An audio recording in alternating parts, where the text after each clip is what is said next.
We all have our inner voice. And I remember clearly in the midst of my fear and all of that, I remember hearing or feeling something. I don't know if it was audible or if it was a feeling that just said, "You're going to be okay."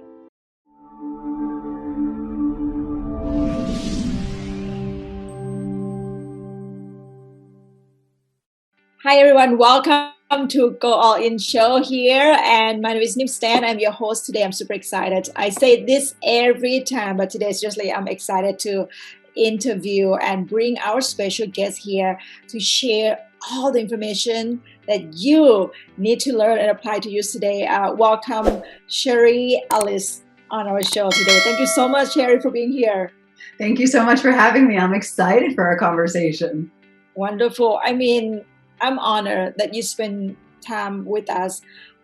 Let's go back a little bit of, your backstory until like how can you become the joy expert and what it is actually.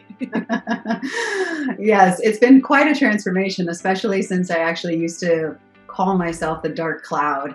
And now to see myself being called America's Joy Magnet, it's actually quite the journey to get here. Yeah. And the one thing that I will say that has been the main part of the transformation is just actually owning who I am. That's it. Coming into alignment with who I am, learning to know who I am. So that is what I give all the credit to for being able to have and feel this joy now, because it wasn't always this way. As you asked about, my history, at 7 years old, I was sexually abused by a stranger. And that was actually in 1981. So that was before, of course, Me Too, and people were actually talking openly about it. And I actually told on my abuser. And so I went to court and I got on a witness stand at 7 years old and told the story of what happened to me. And on that day, it's interesting, you don't know it at the time, but looking back, I learned two things really. And number one was that my voice helped other people. It helped to heal people and save people, because we found out that he had done this to other girls. So he was prosecuted. But I also found out that speaking my truth and my voice made other people uncomfortable. And so it was this journey of really trying to find my voice and who I am and the people pleaser and all of that. But in the interim, it was too painful. So I ended up just becoming who everybody else wanted me to be and who I thought they wanted me to be. Well, I'm so sorry to hear that. And thank you so much for being vulnerable and sharing this openly with us. My daughter is 7 years old right now. So I'm just like seeing that picture, and so again, this is the question I normally ask my guests at the end of my show. But Shari, like, what will you say to your younger self, that 7 years old little girl who didn't even deserve to go through that, but you now, have the wisdom and everything you have? What would you like to say to her? That I'm proud of her and that she is already everything that she will seek to be. That she's enough, just as she is. I love it. Yeah. It's, you go through stages in your healing, and to be honest, I've been really, self-compassion has been a game changer. I think it's foundational for everybody and everything for healing. And the more and more I heal, it's because I'm getting more and more connected to her and being able to listen and provide for her what she needed at that time. Because like I said, speaking my truth at that time, like my family believed me. That's how we ended up in court, because they then called the police and everything. But nobody knew how to really handle it and talk to me about it. So nobody did. And so the 7-year-old in me had to deal with those emotions by myself. And the only way that I knew how to deal with it, I wasn't obviously emotionally mature at the time, was to not think about it, was to push it aside and push it away. And I numbed it. I numbed it with food. I numbed it with men. I numbed it with partying. I did, the entire gamut of a lot of trauma coping mechanisms. So how do you get out of it, and how do you heal from it? That was a journey. There's not that one moment where everything changes. It was a bunch of small steps. And so for me, the one thing that happened in that moment of my abuse is that there was my voice. We all have our inner voice. And I remember clearly, in the midst of my fear and all of that, I remember hearing or feeling something. I don't know if it was audible or if it was a feeling that just said, you're going to be okay. And so my voice spoke up right at a young age, and hearing it. And of course I drowned it out over the years, but there was always that sense of, you're going to be okay. And so although I took the long roundabout and a detour and the twists and turns in my life, there was always, it's almost like this dangling carrot that was like, you're okay. And I kept walking towards that, you're okay. And I messed up and I made mistakes, and I did, like we all do. Yeah. But I had that hope, I had that direction, and I had that faith. And all of that is what led me to the next thing and the next thing. And eventually it got to, this doesn't feel good anymore. Like the way that I'm treating myself, it doesn't feel good. And so I started, there is this one moment in that I remember that my friend, we were partying a lot, and it was probably like a drunken evening. We were in our 20s, and it was after hours, and we're just talking at his house. And I was complaining again about another relationship that didn't work out. And I said to him, I was like, I don't understand why this keeps happening to me, and just blabbering on. And he said to me, Shari, what kind of woman do you see yourself as? Who do you want to be? And I remember just listing off, well, she respects herself, and she's confident, and she's this and she's that. And he simply said to me, so be her. And I was an actress at the time. It was what I was pursuing. And I remember thinking, I could do that. And so what I started doing was I started asking myself, would the confident woman make this choice? Would the self-respecting woman text him back, do this, do that? And what happened is that I started making more positive choices. And then I realized, man, that feels really good in my body. So then when I started making toxic choices, or I did things that just weren't right, it felt like poison in my body. It felt like toxins. And those slow, incremental, consistent steps is what has allowed me to finally get to where I'm at now. So can you give us some piece of advice? Like, if someone that is in the darkness right now, there's no any light in her room at all, and she just really feel totally alone.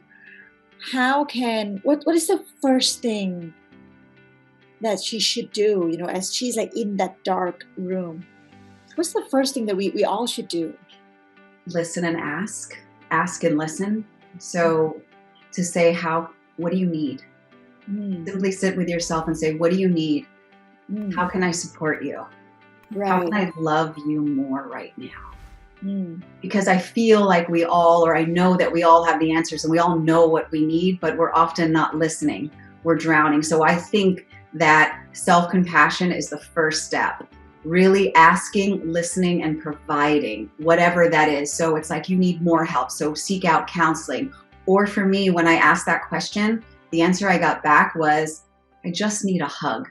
It was my 7-year-old self literally saying, I just need a hug. And what I did in that moment was I literally wrapped my arms around myself. And this has become a spiritual practice for me every day. Wow. That I give myself what I need.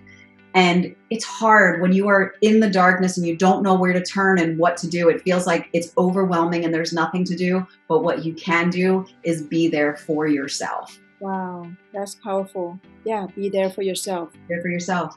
That's powerful. We often don't do that. Yeah, or we often seeking to find someone else to give us love or give us support. Yes. Yeah. And so just that, for people who have experienced trauma, or really anybody that's going through a challenging time, we don't know, we've learned to not trust ourselves. And so for me, it's always this process of building trust within. So making small promises, making commitments to ourselves, following through with them, because what we want to do is we want to be able to be that soft landing pad for ourselves. Like, no matter when the pandemic started, I remember sitting at a traffic light early in the morning because Starbucks was considered an essential business, and that was essential for me. And it was like Me six. too. Yeah, yeah. And it was like 6 in the morning, out before anyone else, and it was a red light. And literally, these words poured out of my mouth that said, "Thank God for my trauma." Mm. And I had never said that before, but what had happened over time is that I had learned to rely and trust on myself and know that no matter what would happen, that I would be okay. And so in the midst of all of this grief and fear and all of this, there was this calm over me. And it was because I had learned, and I've learned to rely and trust on myself. Well, it just, as I listening this, I just feel like you are like thriving every day, not just living, each day, but like thriving every day. Yeah. Shari, can you tell us a little bit more about your book? I saw in the back, Love Yourself Happy. Like, tell us more about it.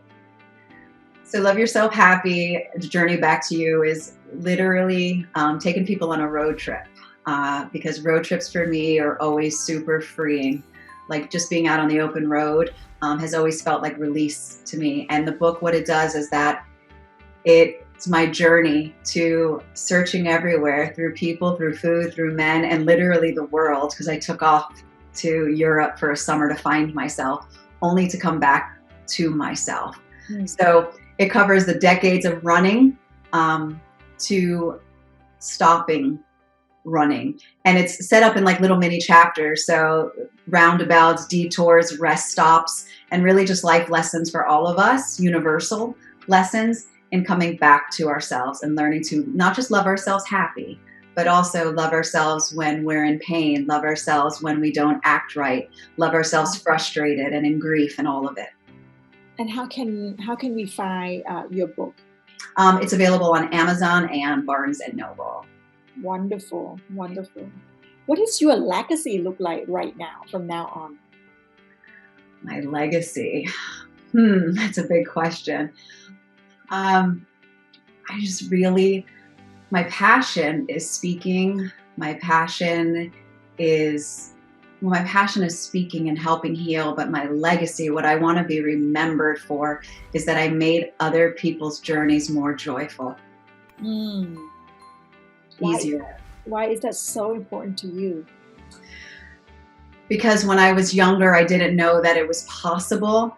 Because I wish there was someone that was able to say, hey, it's not out there, it's in here.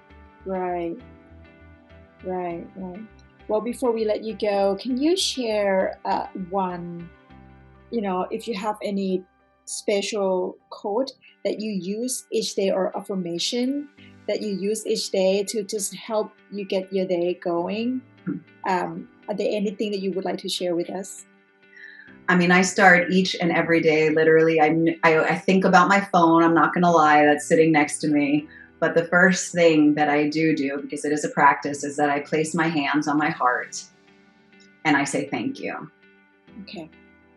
This is how I start each and every day, as I go, thank you. And how may I love you? How can I take care of you today? And how can I support you? Wow. Every day. So as you wake up, you connect to yourself first, your inner self first, before you check on the phone and do everything else. Yes. Yeah. There's going to be enough of that. And the connection's not in the phone. The connection's in here. Wow. And the answer is in there too. Yes. Well, Shari, thank you so much for being here and sharing your heart with us. Seriously, your joy and your impact with us. Forever grateful for you. Would love to welcome you back again. Thank you next time. Thank you so much. I appreciate it. Big hug. Thank you.